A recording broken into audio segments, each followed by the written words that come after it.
If I could have your attention here in the Media Center, we are now joined by Dale Earnhardt Jr., driver of the number 88 Exalta Chevrolet for Hendrick Motorsports. And before we get into today's press conference, we have Bristol Motor Speedway Executive Vice President and General Manager Jerry Caldwell, who has a few items. Hey, how are you? Dale, thanks for joining us today. You've meant so much to this place here at Bristol, and we love you. The fans love you here. The Earnhardt name has such a legacy at this place, and we know how you are. You don't want anything. You don't want any big presents. I didn't get you a pony or anything like Eddie did, but we did want to do something to honor you and say thanks for everything you guys have done and you've meant to our racetrack. So we felt it appropriate. If you look Dale's Twitter feed up, his description of himself is retired automotive mechanic, I believe. So we felt like it was appropriate for us to be able to honor him, but also help out a bright young student that has an interest in the automotive industry and give them a scholarship. So we've created the Dale Jr. Scholarship for a Sullivan County, Tennessee student that wants to go in the automotive industry. And we'll be awarding that annually in a way to honor you and help a student, get a leg up. Yeah. That's what I'm talking about, man. That's awesome.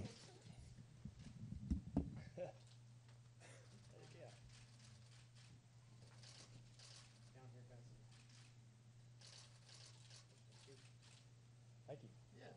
Very kind. Absolutely. Man, that's awesome.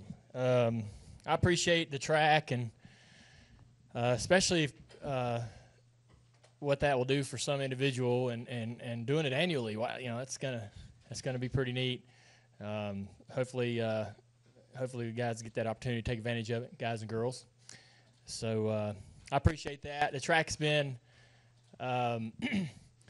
honestly, when I was a little kid, the night race here was my favorite race in the season.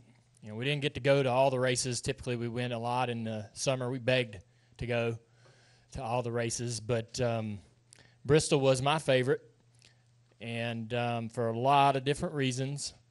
But as a 12 to 15-year-old kid, this place was just the ultimate playground, and we enjoyed coming here. And the racing's always been incredible. It is so special and unique. Different than anything else we do, and just something that I'm super proud of for the sport. And it's been an incredible racetrack and has done so much for NASCAR over the years to promote the sport and give folks a great place to come enjoy a race. Everything that happens around the racetrack, outside the racetrack, the atmosphere before, during the race weekends is really great. You guys do an awesome job. Hope to keep coming back. It's definitely still my favorite stop, and I'll be lucky, I guess, is a way to put it, to be able to call this race next year and be a part of the broadcast team when we come back. So that's great that we'll be back. And again, thanks for that. That's exactly the kind of thing that gets me excited, and I appreciate you guys doing that. Absolutely. Well, thank you. And it does not hurt our feelings when you tell everybody this is your favorite track. But we look forward to seeing you in the booth next year. It's going to be awesome.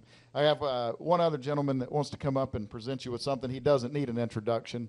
Our good friend to everyone in the room, Mr. Sam Bass.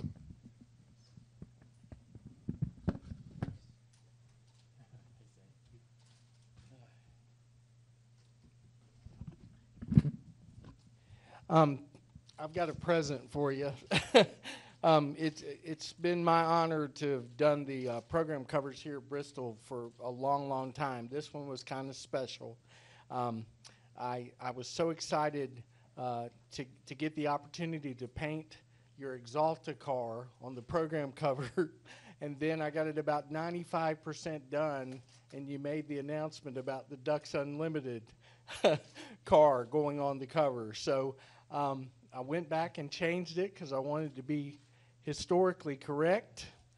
And if you look up in the night sky there, you might see something you recognize. And but I want you to have the original. It's called Leave a Mark, and I've got you in the pavement down there, your portrait, and then I thought it would be nice to have your dad's car and the Earnhardt legacy celebrated in the night sky. So I'd be proud for you to own this too. Okay? Thank you, buddy. Thank you. Yeah. It's the real thing.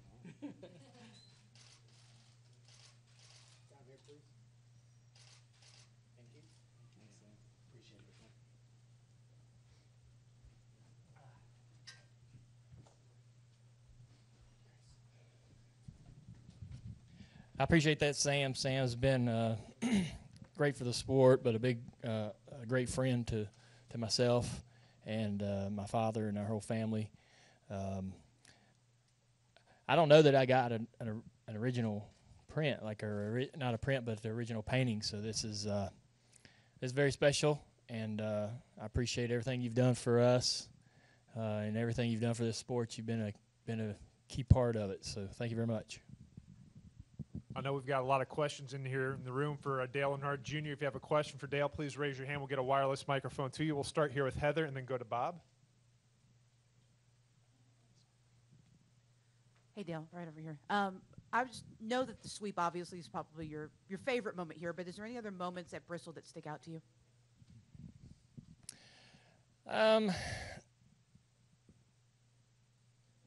When I think about Bristol, not necessarily. When we came here as kids, it was we just had a blast. They didn't have the haulers in the infield, and all the owners and drivers and everybody would park their cars in the infield, and we had vans, comfort coach vans or custom vans. Most of the drivers had a custom van at that time.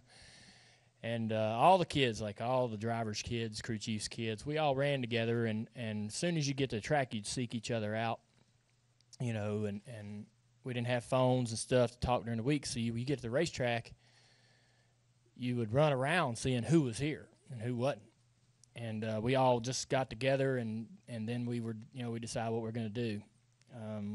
We'd get on. A couple of drivers would park their vans in the corners, and we could sit up on top of those with the best seat in the house, in my opinion, and watch practice. And we watched everything, practice and racing and all that. But I remember that. It was just so fun to come here. This place was crazy. There weren't a lot of high-banked short tracks. This was really unique, exciting, with the way the cars were, going through the corner and the view we had from the top of those buses. We felt like we were 20 feet from the cars.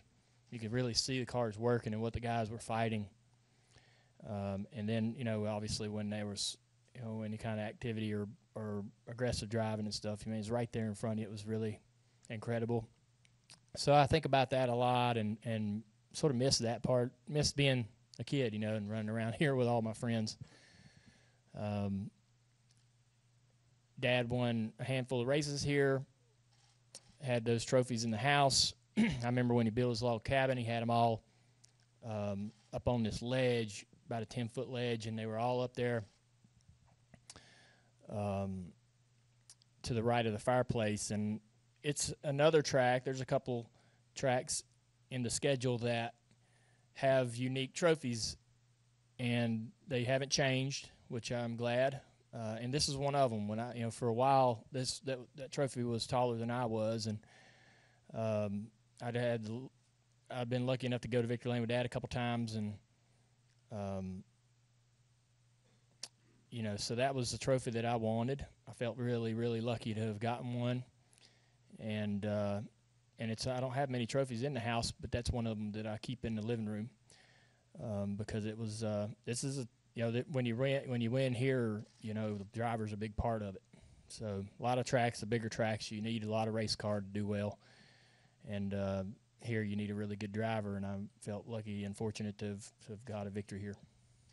We'll go next to Bob, then to Mike, then to Nate, then to Claire. Bob Pockris, ESPN. You've talked this year about how much of an accomplishment it was to return and how hard you worked to return. Do you feel that just the intensity of being able to get yourself back in the car has impacted your intensity, your focus, or has it worn you out at all going through this season? No, not really. There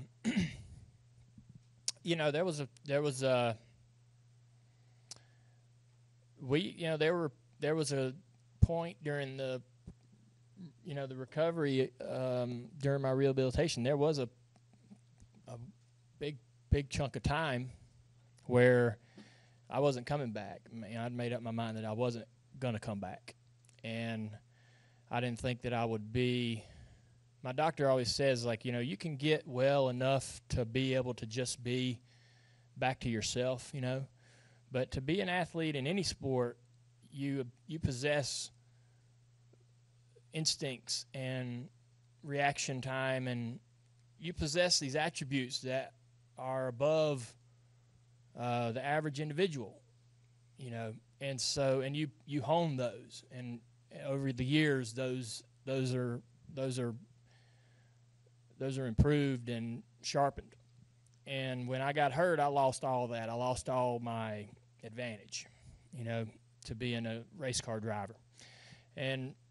But that wasn't a big deal, because I was so bad off. I just wanted to make sure I got normal, got back to being able just to not be miserable all the time and feeling miserable.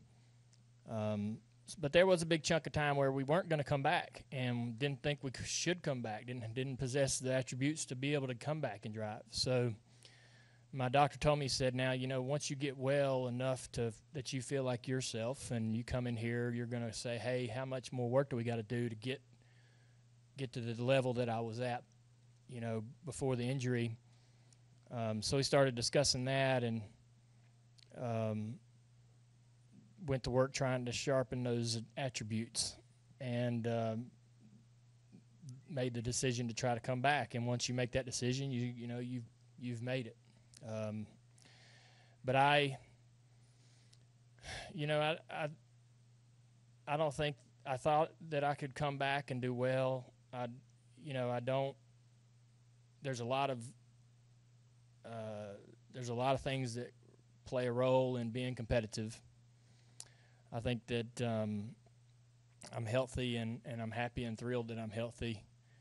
I still think I could drive a race car, but there's there's really no excuse, for us not performing well or meeting expectations, other than, I'm not gonna, there's no excuse for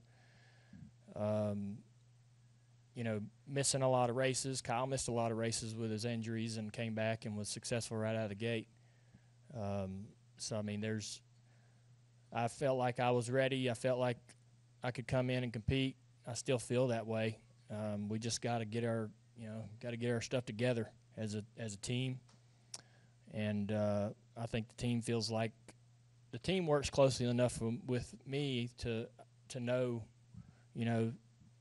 that I'm plugged in, and they still see something in me that gives them confidence that if we can get the cars going and get everything working right, we can have some good runs. There's still some time to make that happen, but we got a long ways to go to catch some of those guys. Some of those guys are so fast. I don't know where that speed's at, but it's not at the racetrack. But yeah, I mean, it was being out of the car was hard. A lot of hard work to get back, but once I was fresh and charged up and ready to go in February when we got to Daytona, and I still feel good today. I mean, I'm not. I don't feel like that I am missing anything, or if I'm not mentally or physically aware. And does that make any sense, Bob? A lot of rambling there. Mike Embry, USA Today. Dale, you and numerous other athletes tweeted or had other comment about the Charlottesville situation. We've seen some other statues come down, continuing discussion about all that. What's your feeling now about how all that's developing? It's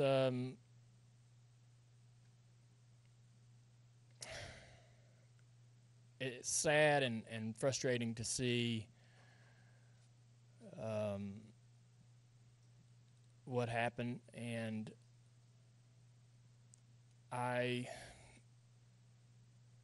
you feel somewhat, you feel sort of somewhat responsible to speak on it. I think that it's great that, a lot of athletes did speak on it. It encourages people like myself to speak up. And I think that it's been a very difficult period of time over the last couple of years for our country. And obviously there's some stuff that happened today in Barcelona. It just makes you wonder what in the hell is going on in this world, So it's really frustrating because we ought to be better than that. We ought to be smarter than that, than to be trying to tear each other apart. We ought to be working together. But it just seems like that's getting harder and harder to do, and there's less and less of that. But Nate, then to Claire, and then to Kelly. Nate Ryan, NBC Sports. Dale, you seem genuinely touched by the scholarship presentation there by Jerry. You were just asking Jerry, is this every year? Why does it strike such a chord in you for the track to do something like that? I just like helping people. I've been blessed with, a lot of things, and I don't need anything else. And the track's going to make an effort, maybe even put some money into something. I'd rather them do something that's going to make an impact in somebody's life. And that's an awesome reward for me to see somebody benefit, somebody deserving benefit.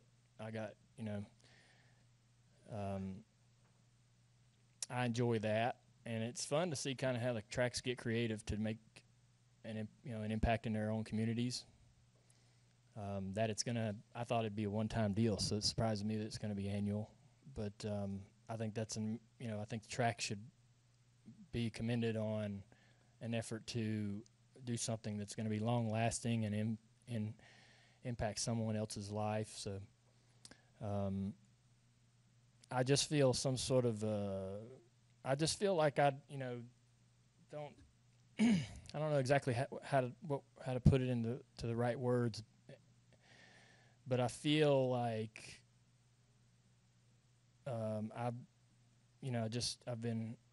my life's been so too good. It's been too good to be true, and I just have had so much given to me, and I feel like this obligation that it's to turn it around and maybe do something for someone else. So, and as I've gotten older, I've done more and more of that, and I feel the joy from that. So I love to see that happen more and more, and love to be a part of that more and more. So as we get more and more creative with our initiatives on our foundation, and continue to understand our ability to reach people and impact our communities and also impact the nation. You do that out of enjoyment and pleasure, and so I get a great return on that. It's a lot of fun to see somebody. Maybe I'll meet some of these people down the road. Like I did. I got this opportunity, and I took it here, and this is what happened, and that'll be a great feeling. Go to Claire, then to Kelly, then to Chris. Claire B. Lang, Sirius XM NASCAR Radio. You know how in this sport there's so much action and so much color, and it goes so fast. And I was racing into the track yesterday, and I walked through the tunnel, and I saw the appreciation logo and the photos of you through various times and the role that you played in the history. And it's not that I didn't know it, but I stopped, and I thought, man, I've been covering this guy for a very long time, and time has really flashed by. And I just had to stop and look at the photos. Well, there was one today when I came in again that was 2000 night race, you and your dad. And I thought about all the history that you have played into this track, and I wondered if any of those moments touched you. Well, like I saw the picture of the two cars of you and the Good Wrench car. Any of that stand out to you? Yeah, I mean, I see pictures of me and my dad, and it certainly, especially when you see something new.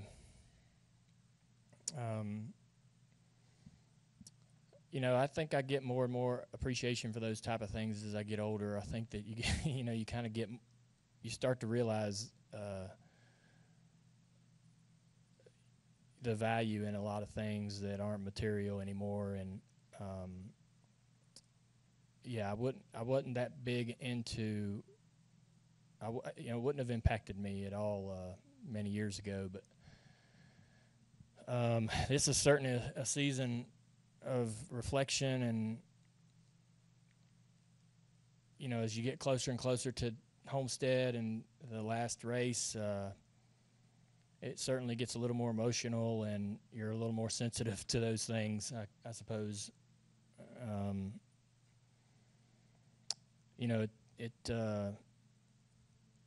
But it's been really incredible. Like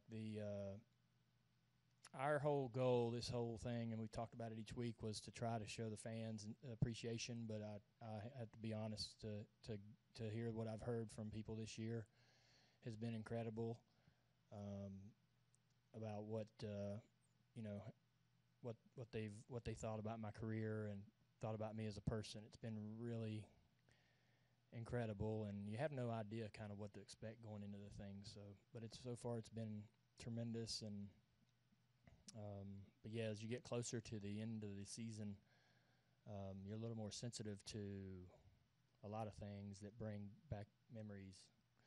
I've seen a lot of pictures of me and Dad, tons and tons. When you see something that you've never seen before, I think for whatever reason that really, you have to take a second look and really try to remember when that was and think about what memories that might bring up.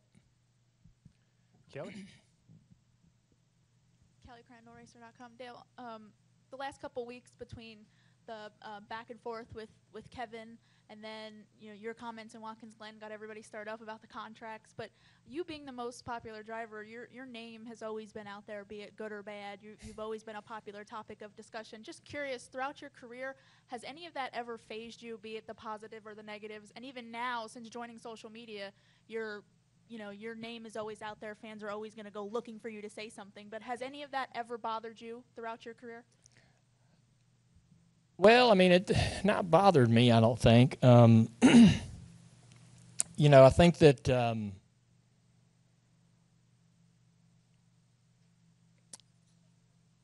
sometimes you forget about, the impact of your words, and sometimes you forget about how many people pay attention to what you say. So I've made some, I probably haven't kept, there's been times when I haven't kept that up, but, there's times when I haven't thought about that and done something and went, it's a bit of a reality check, like, I was just saying what I thought, but I didn't know it was going to take off down the road like that and become this big story. That's happened, several times in my career.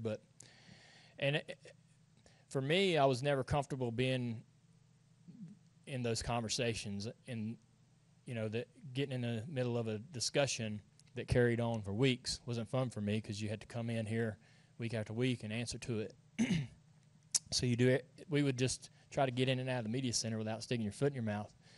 And but I think as you get older, you get more comfortable with carrying the weight of people disagreeing with that or criticizing your opinion.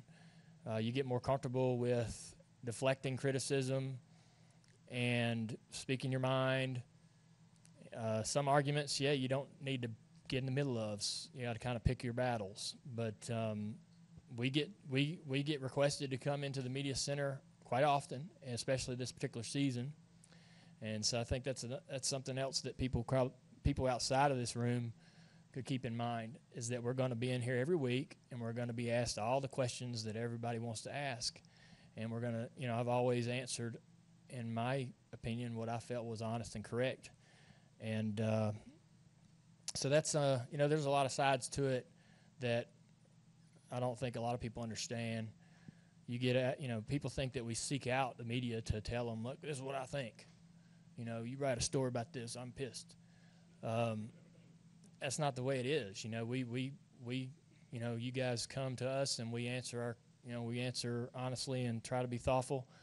But there are times when it gets kind of spun into this big thing, and you're like, whoa, man, I really didn't want to get in the middle of this. Now I feel like I've got to continue to explain myself. But it's I love, I've loved having the opportunity to have an impact. I think being a part of the driver council and having some influence in the sport and collaboration with NASCAR was a great experience. I'm not in the council anymore, but it certainly taught me a lot about the sport that I didn't know, even that far and late into my career. And social media is a great way to interact with folks, control the context of your opinions, and apologize when you're wrong. It's really a nice. It's a nice. I like it. I didn't know that I would enjoy it, and didn't know that it was necessary, but it has become really useful every day. So I've, I'm not always right. Don't always, and I try to admit when I'm not right in a conversation. Understand what me and Clint had a conversation about the comments I made at the Glen, and found some common ground. And so, I certainly see, how that might upset him or somebody else, and have a different, listening to both sides of it, you get a little bit of maybe it doesn't change your opinion entirely, but you certainly understand where everybody's coming from. So, but yeah, I don't know. I just I didn't want to be popular. It's nice being popular. I wanted to win more races and win championships. But if I'm a face of the sport or somebody that people listen to, I hope that I can always be thoughtful and honest and do things the right way. Chris Knight, CatchFans.com. Dale, just wondering what the atmosphere has been like for you to be back in the Xfinity Series. You're going to run one more at Richmond, I think, in a couple weeks. And it's a place that you're going to be a couple times next year. And I was just wondering if you had picked out the races that you're going to run. I know Iowa's been a big topic on your social media. And can the fans expect you to Periscope next year? Yeah, I don't know. I need a reason to Periscope. I guess I could Periscope after the races and just kind of give my take on it, but I don't know. I don't want to be too opinionated, I guess. There's a fine line, between being tasteful and then kind of overdoing it. But Richmond. You asked about Richmond. Yeah, or just about being back in the Xfinity car. Yeah. I know that you talked about Iowa being one of those places you wanted to race, and just wondering if that was a possibility. Yeah, it certainly is. I've talked to a lot of people, and they seem to think that's a great racetrack, drivers that run it. And I've only got one race. I thought I had two, but talking to Tyler today, he says we only have one. So we don't have a driver or sponsor for the 9, so I'm open to running, as many races as I can next year to try to help package a deal that might get sponsorship for that 9, and we can put a driver in there. But I look forward to going to Richmond. I went over there and did the Winter Circle for those guys, or the Victory Tour, whatever they call it these days, trying to help them get them tickets sold, and we had a great time. And we did win there, so it's a great track for junior motorsports. We've been real competitive there for the last several trips to Richmond. That's kind of why I pick it, because I know we're going to have a good setup. Pick the tracks that they run really good at, and maybe give me a chance to have a good run. So there's a little thought behind it. Jerry Jordan, KickingTires.net and PRN. Since everybody was on the social media kick, I do have one question. Earlier in your career, are you glad that there wasn't social media around at the time? What would that have been like for Dale Jr. if we'd had social media 10 years earlier? I'd have gotten in trouble, Honestly, I think that I would have been really irresponsible, and it's probably best that didn't come around until I got a little bit of common sense. But we talk. That's the conversation. Whenever you talk about what if the whole world's changed. There's a camera phone in everybody's hand. There's the ability to put out content at a moment's notice and capture content. And it's exciting. It's very overwhelming and fast-paced, but it's probably best that none of us had that, years ago. But it would have been, I don't know, it would have been all right, I guess. It just depends on, I was pretty, I was a different person, 5 or 10 years ago. So I've matured quite a bit. It's probably best I didn't have none of that stuff. Mike? I talked recently with your long ago late model crew chief, Gary Hargett. Oh. What was his impact on your career, and was he the right kind of personality for you at that time? He was. He was perfect. He was like a grandfather to me. Broke my heart when I had to separate from him, but we ran at Myrtle Beach in Florence, South Carolina. We kept the cars I ran in his shop near Paisley, South Carolina, in Marshville. So I worked at the dealership, so I'd get done working at the dealership and drive to Marshville and sleep at Gary's house, and then get up and go race on the weekends. And my dad offered me this deal that was too good to be true. I lost my job at the dealership, and went to work on Kelly's late models, building her cars. And Dad gave me an opportunity to bring my cars up to Mooresville, where I lived, for one final season in the late models. And I thought, I needed to be able to work on my own cars and understand how they worked. Gary said he wasn't going to drive that hour to work every day. So it was a heartbreaker and a real difficult decision to make because he'd become like a grandfather to me. But I had to get my cars up where I was so I could be around them all the time and work on them more often and sort of understand the mechanics of motorsports and how a car works and how it's put together. But losing him meant I had to set the thing up. So I struggled with that, learning. But it was a crash course, and trying to understand how the cars work. So I had to do a lot of that on my own. But he had instilled in me how to treat people. I'll tell you a story. So we were putting a decal on the hood, and we had these giant mom and pops logos, right? So when I started, there were 4 of us, and when I finished, it was just me. And I got done with this decal, had bubbles all in it. Terrible. Go outside, and Gary and 2 of the other guys that were there were just volunteers. They were sitting there eating a pack of nabs and drinking a soda. And I was like, what the heck? Why'd y'all leave? He goes, you run us out of there. I said, you need to learn how to treat people, because I'd been bickering at them a whole time putting that decal down. And so Gary had taught me how to treat people with respect, and he was a perfect, mentor for me. He came along right at the right time. Well, Dale, thanks for taking the time to join us today, and good luck this weekend.